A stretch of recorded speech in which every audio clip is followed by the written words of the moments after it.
By PC Pod or Pad, you are listening to Paid to Play. I'm Rob Farker, your host for this exploration of the dangerous idea that bringing your whole self, especially the bits of you that you worry make you seem silly, geeky, or odd, into your income-generating life is one of the best things you can do. It might not be easy, but it is easier than we think and even fear, and I'd like to help show you how. In each of these chats, I have as a guest an income iconoclast, a career crazy, someone who has already taken steps to turn the thing that they love into an income stream. And I chat with them about how they started, how they're going so far, and what they're looking forward to in the future. Now, today's dangerous guest is on something a little bit unique. Imagine, if you will, the end of the world. The aliens have arrived. They exterminate city after city, continent after continent. And our last hope is a single ship, an ark carrying what's left of humanity out into the stars to escape, repopulate, and maybe, if they're lucky, come back. Aboard this ship are the best and the brightest of... Excuse me, let me just have a look at the crew roster here.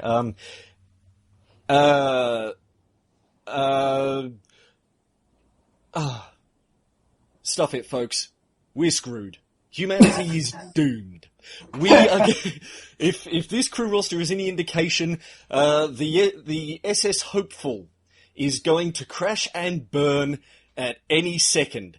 But at least we'll get some entertainment out of it. Lost Hope is the pending animated science fiction comedy project by my guest today, who is its co-creator, Jeff Saamanen. Think of a combination of the action of Star Wars, the themes of Battlestar Galactica, and the completely irreverent humour of Archer, and you'll have a pretty good idea of what you're looking at.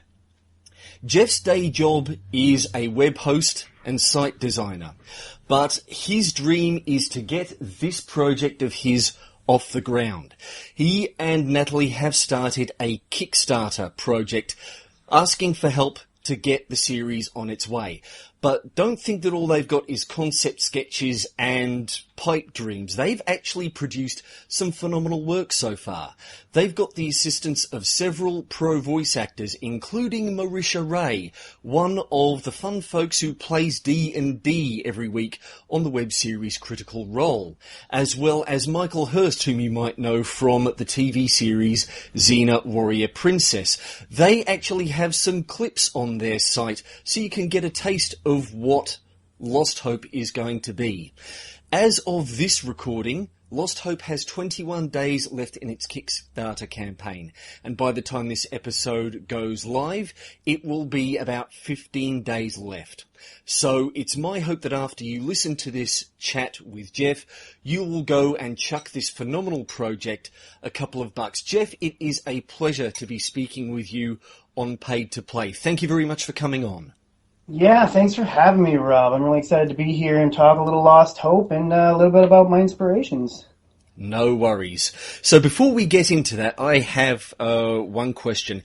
Imagine for a second that at the end of this podcast, I give you a magic ticket, which allows you to spend a chunk of time, no particular limit on how much, on something that you are really keen to get into doing. What would be on your short list that you would use that ticket on?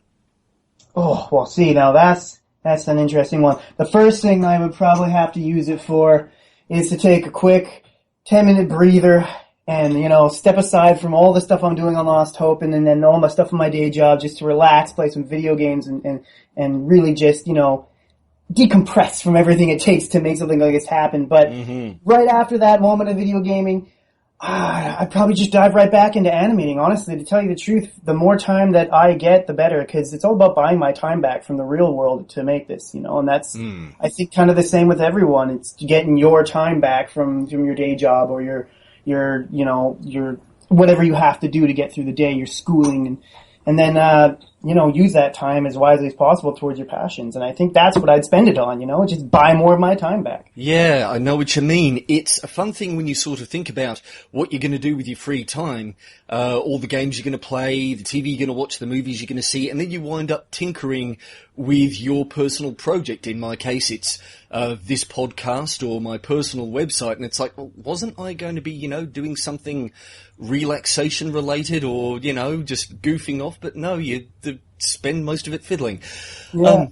But look, I have to ask, what's on your video gaming slate right at the moment? What have you been playing lately when you do manage to sit down in front of the PC or console? Yeah, I'm playing on the PS4 right now, and I'm actually doing a lot of live streaming with a friend of mine, B-Dog, who's got his own YouTube channel. We're playing a lot of Star Wars Battlefront right now. That's the main. But I've also got, of course, a whole library of games queued up and back on the back burner. I've got playing Witcher 3 and got Fallout 4, which I've barely touched, But, people like us, when we're working hard, like you said, got your head down, you say you're going to go play video games, and you end up working on your project. Well, that's me in a nutshell. Yeah. So, tell me a little bit more about this project. I mean, from the sounds of it, as I mentioned at the beginning of the show, your day job is as a web administrator and a site designer, so it doesn't sound like you come from necessarily an animation background. Is there some of that in your operating past, or is this something that you've sort of just dug into recently? No, actually, I've done a lot of animation over the years. I started as a Flash animator. I did ad network work. I did banners and stuff, and that kind of led me into the idea of motion and breathing life into static images. And then I got into doing character animation, and then our first project, me and Natalie together, was actually a comic, a web comic called Worlds Beyond the Grave, which is actually a part of the Kickstarter campaign you'll get as a backer. And that kind of led us more into the creative side. I mean, I've been a Dungeons & Dragons nerd. I've been I play Shadowrun, I play board games, card games, you name it. I'm that kind of nerd, Magic the Gathering, that kind of guy. And so I've always been a world builder. I'm a dungeon master myself. I like creating these massive worlds. And so really, lost hope in all the things that have kind of come around it and all the experiences and that we built into it so far all comes from that same drive of being that nerd, that God complex I need to fill, Yes, I do know what you mean. My only problem with that God complex is the perfectionist streak. It's what's led me to cancel so many ruddy tabletop role-playing games before they've even started. I just know it's not good enough. Something's wrong. I don't know what it is. So I panic, and instead of realizing the only real problem is the fact that I'm panicking, that's it. I just go, no, it's something's wrong. I'm not liking this. I'm not digging it. And so I think I've thoroughly annoyed a bunch of good friends on more occasions than I need to. But hopefully, I'm going to turn that around sometime soon. I'm trying to get a Deathwatch game, which is the Warhammer 40,000 role-playing game where you actually play Space Marines, and it's all very over the top and overpowered. And hopefully, I'll be playing that online with a few friends of mine soon. And I've been playing a lot of XCOM, the board game. Really? They have a board game out now? Oh, yes. And your initial thoughts? Great fun. If you folks who are listening will excuse a quick geek out on my side, one thing I really like about it, I've played board games like Descent, which have sort of tried to simulate that tabletop RPG experience without all the messy role-playing bits of it. And I've gotten bored very quickly because there's a lot of sitting and waiting for your turn, and while it's not your turn, everyone else is kind of stroking their beards and considering their optimal action, whereas with XCOM, I don't know if from the sounds of it, you've not heard of it. Not the board game. I know the video games, though. Of course, yeah. So it's kind of a direct adaptation of Enemy Unknown, nice. with a couple of touches from Enemy within the expansion. And you actually download an app for your PC, tablet, or smartphone. And each turn has two halves, and the first half is driven by the app. And it's a combination of things that each player... It's a cooperative game, by the way, so each player is part of a team, and they're effectively working against the app. So when each player gets a turn, the app tells them that they've got 30 seconds, 20 seconds, 15 seconds, 10 seconds to do the thing that they've got to do in this turn. So we get that urgency going, Exactly. You've got to keep thinking. You've got to keep planning during everybody else's turn and while the app is taking its turn. So there's one player who sort of controls the app and then does the things that the app needs you to do, like deploy aliens in your base or deploy UFOs either in orbit or above each of the 6 continents in the game. So it's in that phase, it's all very, holy crap, what am I doing? What am I doing? And then the other half is basically rolling to resolve the choices you made during that timed phase. Oh, neat. So the time phase gives you like a scheduled, like, okay, you got to get all your actions queued up, and then you actually resolve all the actions at the second part. Yeah, because in the second part, you do get, as the game goes on, cards that help you. There is, to a certain extent, a bit of beard stroking and decision making, but the whole thing, it's propelled. It has a pace that most other board games don't have. Yeah, it's quick fire, it sounds like, much more in your face. Yeah, and that's why I really like it. It cuts down no end on all the faffing around that usually comes with these things. Yeah. So I highly recommend it. But look, anyway, enough about me at the moment. So yeah, you've come from this very imaginative background, and yeah, it is actually interesting to think how these skills like animating would be only the province of perhaps television or movies up until about 20 years ago, because of technology and advertising and site design. They've now pretty much permeated everywhere. So in theory, anybody can, if they dig into it, get some experience with animating and get the tools necessary to put something out. For sure. There's lots of stuff out there. There's beginner grade programs, all to professional grade programs, and in between, you can do some really amazing things, because with animation, it is really up to your mind. It's a little different than film. You're not dealing with a certain environment with specific lighting needs or anything like that for, getting actors in the right spots and blocking. You're actually just throwing all these things into a digital environment and playing with them. And so it's a lot more creative freedom, I find. Yeah. So, I would say from the sounds of it, because you've been so creative, you've probably had an ambition to do something along the lines of Lost Hope for ages.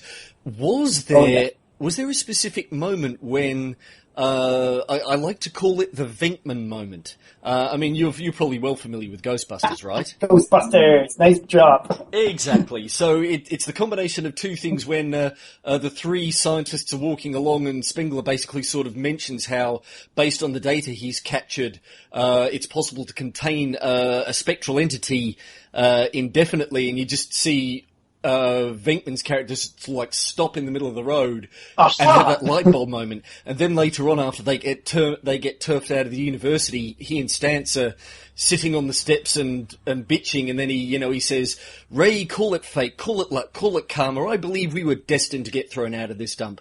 I believe that this happened for a purpose." And Ray says, "What purpose?" And he says, "To go into business ourselves." No. So was there a moment when that kind of happened for you? The light bulb went off and you sort of nudged Natalie and said, "Hey, we could do this." Well, see, that's an interesting... We've had a project before this that kind of kicked us off into film, which was live action, called 4 Villains. There's like a web series about these inept villains trying to make their own guild, basically. And that kind of got us into the game, but...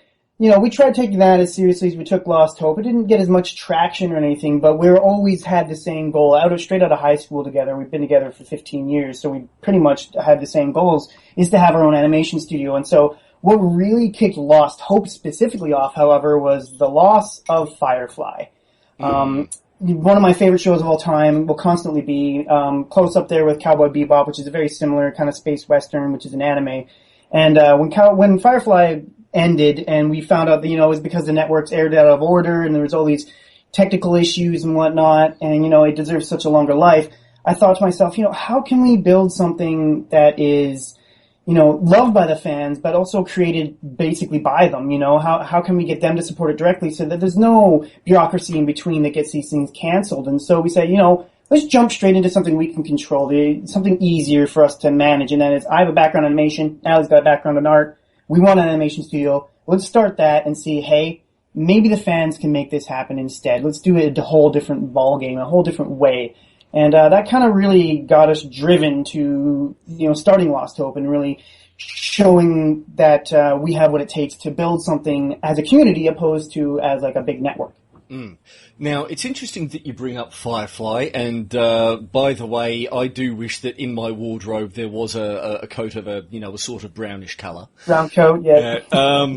Yes, my wife and I, a friend of ours introduced us to Firefly and the DVDs, about 10, 12, it would be about 12 years ago now, and yes, we lamented its passing as a result too. I mean, that's one of the sucky things about introducing people to Firefly.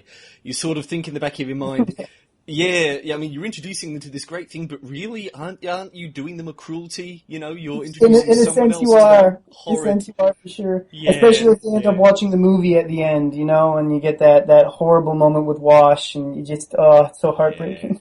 Yeah. No, indeed, but speaking about Joss Whedon, and one of the things that he did next was, of course, I guess a similar experiment in independent making, and I'm not sure if it was really crowdfunded, but it was still very much talking about Dr. Horrible, aren't you? Exactly, Dr. Horrible's sing-along blog, which you've got to admit, part of the reason why it was so successful, I mean, let's face it, Joss Whedon is a unique creative talent, so it probably would have been awesome no matter what, but it was something by a known quantity. He'd done Buffy, he'd done Angel, he'd got Neil Patrick Harris on board, he'd got Nathan Fillion, of course, on board. So, of course, if with that kind of background, in a way, you'd think it was going to have some sort of momentum no matter what. How did you guys, from the start of it, you did have this other project, so to a certain extent you did have something behind you, but how did you go about building a fan base for something that didn't quite exist yet? It's an interesting journey, that actually, the initial crowd creation, basically, initial fan base.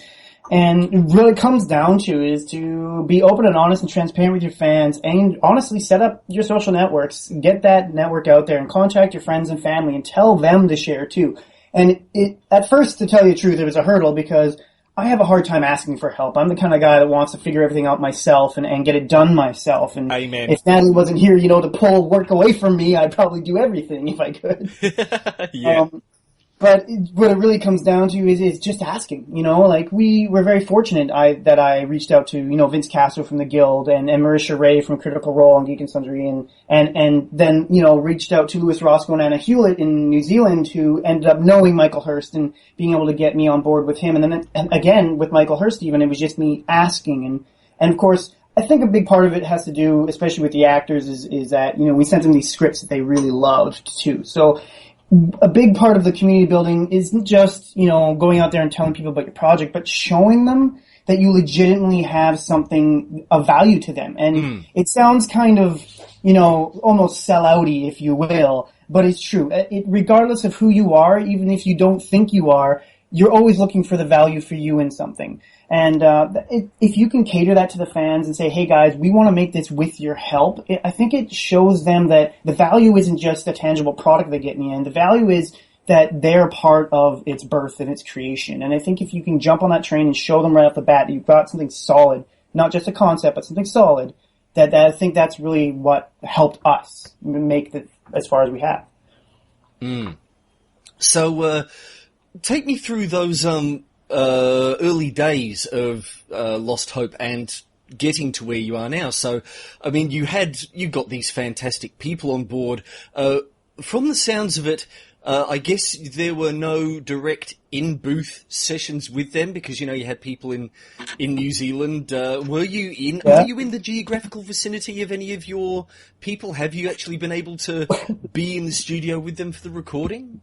With one. The guy who plays Marcelo Carlos actually happens to be one of my very good friends, Mike Allen. He's an amazing comic book artist, and he's in town here, and we work together. But, yeah, the majority of the time, when I'm working with Vince and Marisha, luckily both of them down in LA, they already have a background in voice acting. They've already done stuff, so they have kind of their own setup. And if they don't, I usually rent out a space in their area, and they go there, and we record and videotape the whole thing. And I direct them all through Skype. And then the same thing goes for Anna Hewlett and Michael Hurst and Louis Roscoe out in New Zealand. Louis Roscoe, who plays Fletcher, actually makes his own animated series. It's a 3D horror animated series called The Archville Homicides.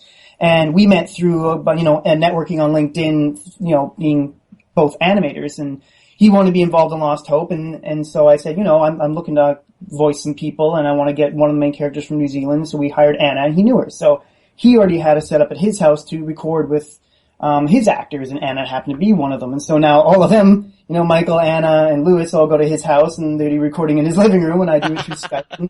And it really worked out because everyone I hired happened to already want to be doing this, and they had the same passions and aspirations, and so they had their own equipment, and they had their own, locations or connections that would help me. And so they've really been forthcoming with that, and I have to be a big call out and thanks to them on that too. So, when did you start considering crowdfunding as a way of getting Lost Hope on its feet and going? Pretty much immediately. I tried with 4 Villains and to a lesser extent HT20 to go the traditional route of getting government grants or loans and getting credit and all that stuff. And honestly, it was so much work that, again, it comes down to my time. My time, to me, is more valuable than any dollar amount. And so if I'm spending more time trying to apply for grants than I am animating, then there's a breakage there. I shouldn't be doing that. And so I looked at my realistic goals, and I said, okay, I don't have any equity. I don't own a house. I don't own a car, because I've always been about investing into my projects. I've always put my money into that. And it's always done me well and made me feel fantastic and make my life amazing. So how do I go about getting these traditional means? And the more and more I looked into it, the less and less realistic it became. But I had always wanted to do crowdfunding because I love the idea of the fans directly supporting a creator, which is why I love things like this new Patreon, for instance, which does a subscription model where you can monthly support the creator based on the content they release. And that way you're not, putting any risk behind you donating to them, because you only pay if they actually release something. And that whole dynamic and paradigm has changed Hollywood significantly. Like, they're even struggling to find big budgets for their bigger movies these days. And it made the independent scene blow up. And to me, we are on the cusp of independence becoming more mainstream than even Hollywood. And I think that crowdfunding is really opened that door. And I don't think that there's any real other way I would want to do Lost Hope. Having adopted the Patreon model myself, it is definitely an interesting little playground to get involved in. I sometimes struggle a little bit with things like backer rewards and what have you, and I'm spending some time at the beginning of this year just trying to get some ideas down, rework the model a bit so that I have got something that I can give people who do come in the higher levels, which I would like, but don't actually exist yet. So it is something very, and I've got to admit, sometimes a little bit scary to get involved with and experiment with. But I guess the worthwhile things really are. But they truly are, yeah. And a big thing, especially with talking rewards and perks and crowdfunding, since we're on the topic, especially when it comes to you struggling, I must say, we also struggled quite a bit trying to figure out the kind of cool perks that we wanted to release. And, our USB dog tag is really cool, and it's like a nice heavy metal one. You get all our content on it and everything, and it comes customized just for Kickstarter and everything. But that's a physical perk. There's things outside of that scope that people actually see value in too. Behind the scenes content, interviews with your creators, or even hangout sessions with you and some guests, But I think a big part of what nailed our perks down for us, and as we continue to grow them, I should say, because throughout our campaign we'll add more, is, again, just asking, literally going to the fans and saying, hey guys, you're following me already, here's kind of an idea I had for a perk, or even, hey, could you share your ideas with me? And I think that open dialogue between them makes the perks even more valuable to them, because they're like, hey, we help them decide to give us this perk. And so, I think there's some loyalty in that too. So that's something you should consider, and I think anyone who's starting a crowdfunding campaign should consider. Go to the people who are already following you first and just say, hey, look, this is something I'm putting together. What's the sort of thing would you like? A USB dog tag, a branded USB dog tag, or perhaps in my case, a sort of an online get-together / brainstorming / coaching session on a regular basis, or that kind. But and then let them give you feedback and come back with their ideas and just see what you can develop. Because sometimes, let's face it, again, it's like expecting yourself to come up with all of the good ideas when, for crying out loud, you're only just one person. Yeah. Yeah, and the whole point of crowdfunding is to be a crowd together. I don't look at crowdfunding as me asking you for money to make something. I look at it as me coming to you with a project and saying, let's do this together. And I want to be involved with our crowd. Like, if people come up to me and have questions on Twitter or Facebook and ask our crew through these social networks, I am more than happy to answer them and get in direct contact with these people, because it really is about them. I am making Lost Hope because it's something I want to make, for sure. It's my passion. But it's for them. It's because I want to share it with them, and I want them to enjoy it as well. And I think that taking the crowdfunding route but not considering yourself part of the crowd is actually detrimental to your campaign. Yeah, I know. I think that's something that sometimes doesn't quite sink in all that well at first, but I'm definitely going to need to keep it in mind myself. But anyway, one thing about getting paid to play that you tend to notice is that people sort of put the state of being paid to play on kind of a pedestal. They like to assume that once it's achieved, life from there on in is all sunshine and rainbows. Creativity flows from your fingertips onto the keyboard or through the microphone or through your musical instrument or whatever the tools of your play is, and it's all awesome. You don't, and there's nothing to worry about again because it's all smooth sailing from here on in, and you've got people behind you. Can you help sort of take your thing off the pedestal a bit by telling us what a week in the life of yourself and your production studio is like, especially at the moment while you are doing that Kickstarter campaign? Yeah, that's actually a really, really great question. And I think that, a lot of people out there trying to start their own Kickstarters can appreciate, what I'm about to say. A big part of my day-to-day comes down to, again, the social networking aspect. It really does. It is engulfing us right now for this portion. I mean, prior to the campaign that we launched on the 15th, we were headlong in building the trailers and doing animation and doing storyboards and getting the voice actors recorded. And so we got all this prep work done for our pre-production, but as soon as the Kickstarter launched, everything changed for us. We're no longer focusing on getting the production done. We're focusing on these hardcore 30 days of campaigning.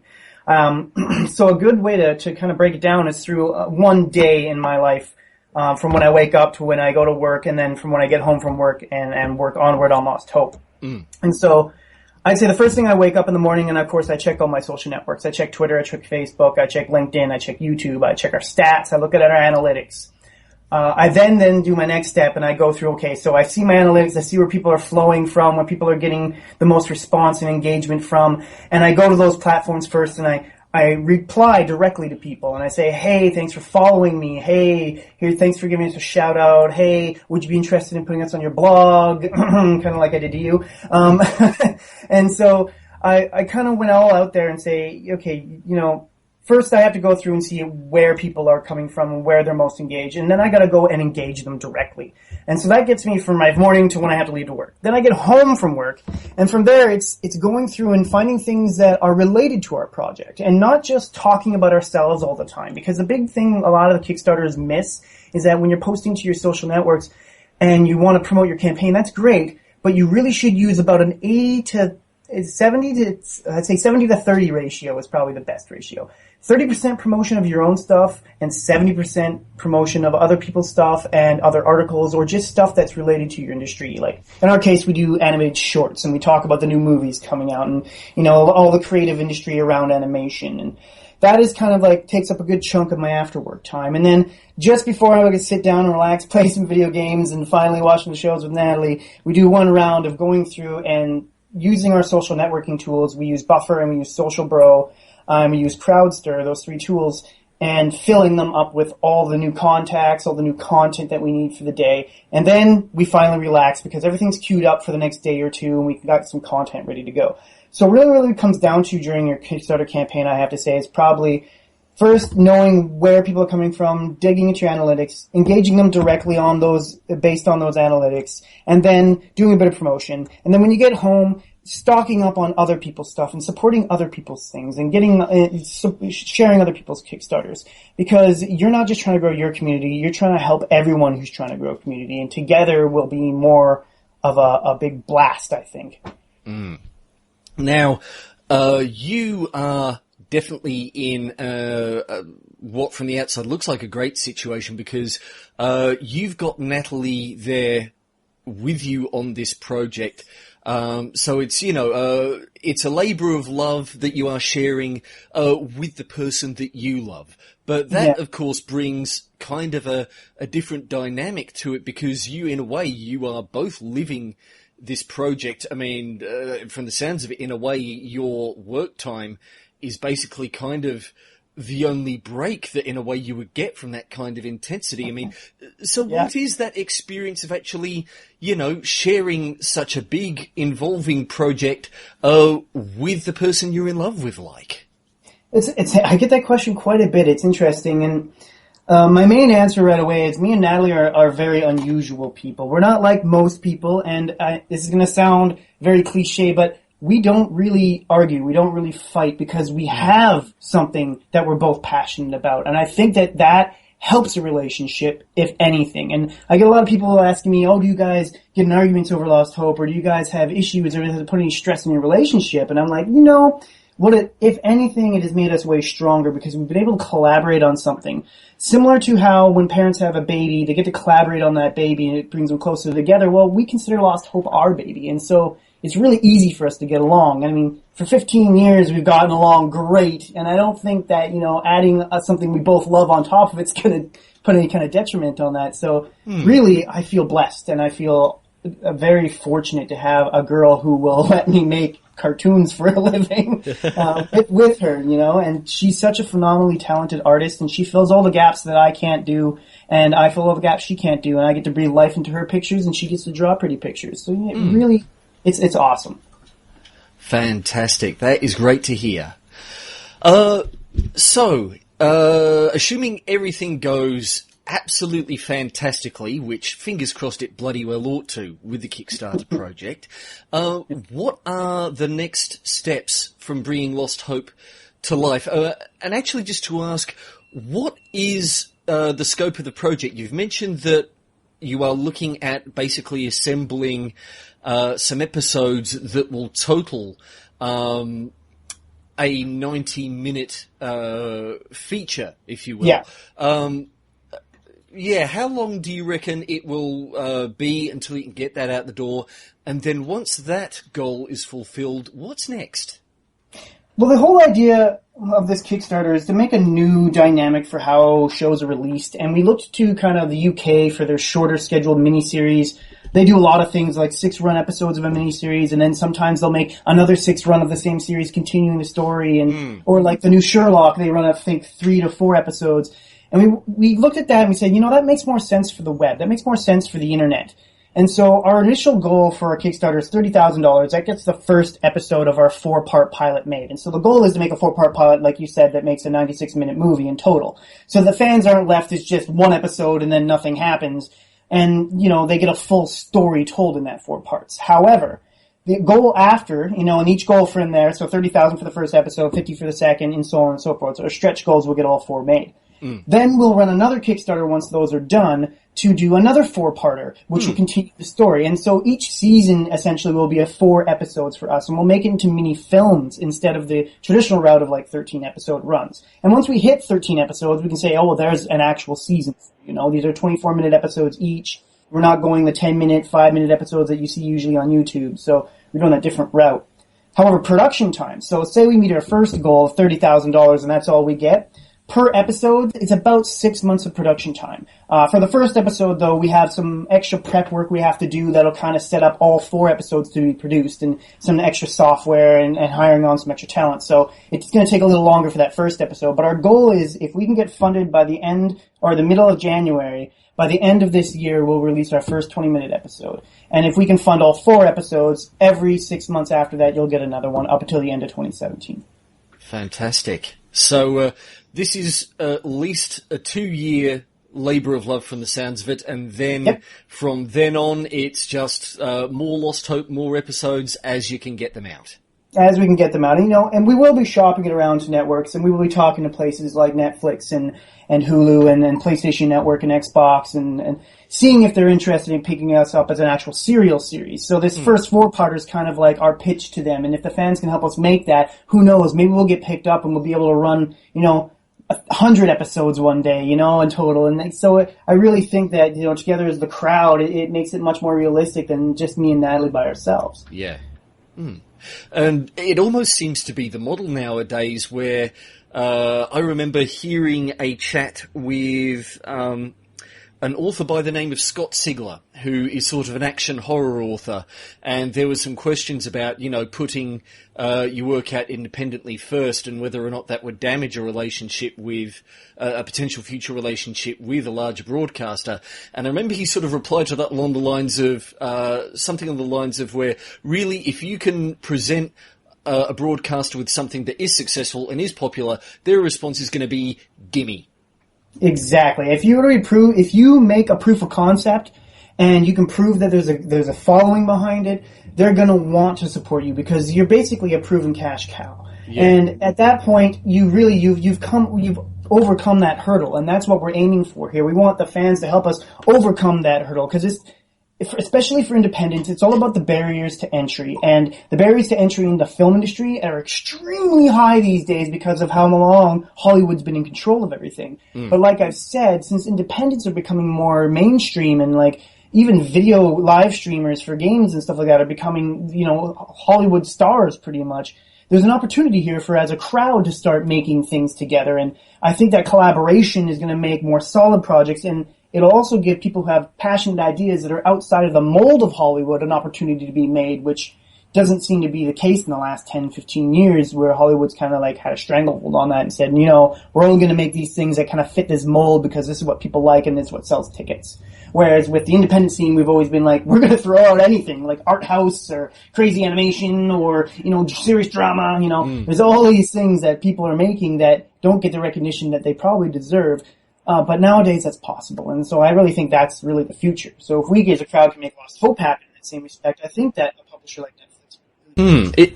It has been quite amazing watching the success of animated projects. I mean, off the top of my head, the runaway success of Red versus Blue comes to mind, and how then they were sort of able to lever that cachet they had with fans to create other projects, particularly Ruby.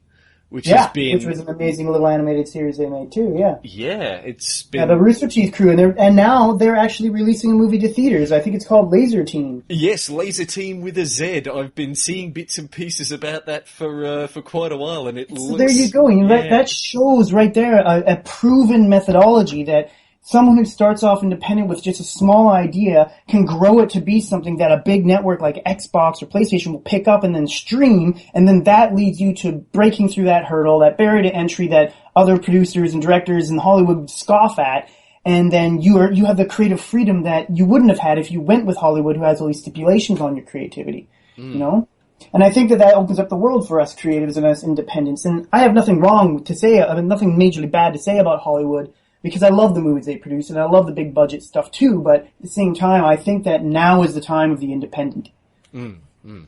Look, one thing I meant to ask you about the project, I was looking at one of the making of videos where you were talking about the universe of Lost Hope and things like that, and you were sort of talking about how you are interested in exploring some of these science fiction ideas like transhumanism, space exploration, things like that. And I couldn't help but thinking it almost seems odd trying to explore science fiction through what seems like a very goofball Red Dwarf kind of execution, if you know what I mean. It seems more like, how are you kind of working through that sort of what seems like a bit of a discontinuity there? Yeah, that's actually a great question, and I'm actually stoked to answer because I've wanted to talk a bit more about that. A lot of our trailers shows off all the crazy, wacky stuff, of course. You got the death of, Korn, you've got Dawson pushing out what might be a baby, who knows. You got all these crazy, funny scenes, them fighting aliens and stuff. But what Lost Hope really is it's a drama comedy. So we're gonna have all that slapstick comedy in there, but a lot of the comedy and a lot of sarcasm and a lot of the banter between these characters is going to be due to their knee-jerk reaction to the loss of their planet and the deep emotional drag that's going to have on them when they realize they're the only ones left, you know? And I want to touch on those interpersonal relationships. I want to touch on the social stigmas that we used to have when Earth was still around. You know, like we have a same-sex marriage character, Simmons, which played by Marisha Ray, who's married to who's married to the captain second in command, and that we can touch on does the gay rights movement and the you know stereotypes around that apply anymore in the future? Do we hold stronger onto these stereotypes or do we let them go? And also things like, you know, what is the mental trauma caused on people when their entire planet is gone, and how do you react to that, and how do you support the people who are breaking down through it too? So I want to show our crew being broken down and having to be built back up by each other. And I think that's something that's when I said that in that little snippet there, that's really probably what I'm trying to say is like, I want to show these people suffering as much as I show them being sarcastic and witty and bantering too, because it really is. It's the end of the world. What do you do? Yeah. No, it's when you were talking about that issue of gay rights, of course, that wonderful line from Battlestar Galactica leapt to mind. They better start having babies, and how they then dealt with that later on. I was almost surprised to see it took them as long as they did to sort of get back around to that issue when you had the poor woman who was raped, basically. Oh, right. And the question then was, you know, what do you do when you've got this woman who does not want to conceive this child? Because of, you know, But, and then you've got on the other side, you've got President Rosalind's whiteboard, where she's got that number which says, you know, here it is. There are approximately 50,000 people left in the human race. We need more. What do we do? And it's, especially when that number keeps dwindling too, you know, because of the attacks and all that kind of stuff. Yeah, and that's very much where we're going with Lost Hope. We want the dark, gritty drama of Battlestar Galactica, especially between the characters and the overall what do we do at the end of the world feel. And then we want to match that with the Archer and the action of Star Wars and all that kind of stuff. I think that's a really good way to put it.